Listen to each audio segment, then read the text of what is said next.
Kahit na mga isang buwan lang si Mariko magsistay sa amin, kailangan pa rin talaga magpa-change ng address sa City Hall. Kaya naman sasamahan natin siya ngayon. Ako lang talaga dapat yung walang pasok ngayong araw. Pero kailangan niya kasi talaga asikasuhin to. Kaya naman nagpa-half day lang siya ng pasok. Habang naglalakad nakita namin yung mga dahon na nahuhulog na. Nagbago na rin yung mga kulay. Konting lakad nga lang nakarating na rin kami sa City Hall. Napakarami naming isdang nakita. Yes guys, yung City Hall as in walking distance lang talaga galing sa apartment namin. Kapag ka magpapa-change ng address dito sa Japan, kailangan nila i-update yung address sa residence card pati na rin ang my number card. Halos mag-isang oras din namin natapos. At ngayon naman guys, papunta kami sa Isurugi. Fast forward, nakarating na rin kami agad. Mga 30 minutes na biyahe ng train. Meron kasi akong sadya sa bangko ko. Si Mariko naman meron pang pasok kaya dumiretso na siya sa work. Pagkatapos ko maasikaso yung bank, dumiretso ako sa pinaka-paborito kong ramen restaurant dito sa Japan. Lagi namin to pinupuntahan ni Mariko at Senpai. This time ako nga lang mag-isang kakain. Parang first time ko ata kumain dito mag-isa guys. Grabe, sobrang sarap talaga.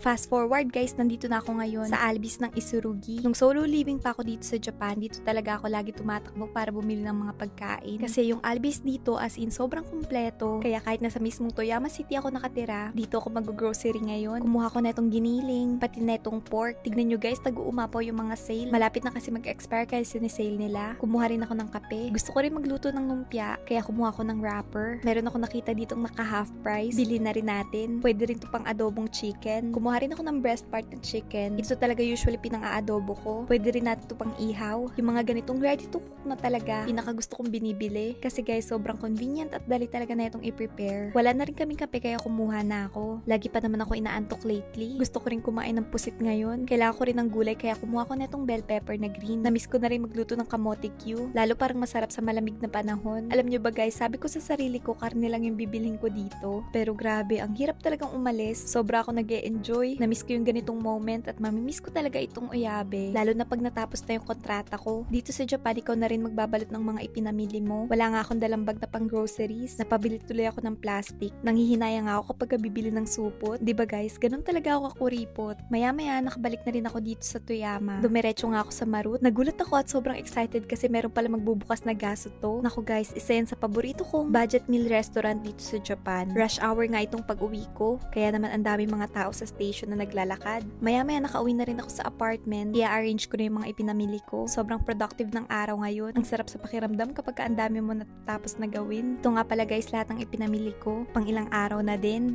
Pagka-uwi ni Mariko galing ng work, nakapag-TikTok pa nga kami. Napanood yun na rin siguro kasi na-my day ko na yun. Sinusulit na namin kasi magkakahiwalay na kami guys. Dito pa rin ako sa Toyama at sa Chiba na siya.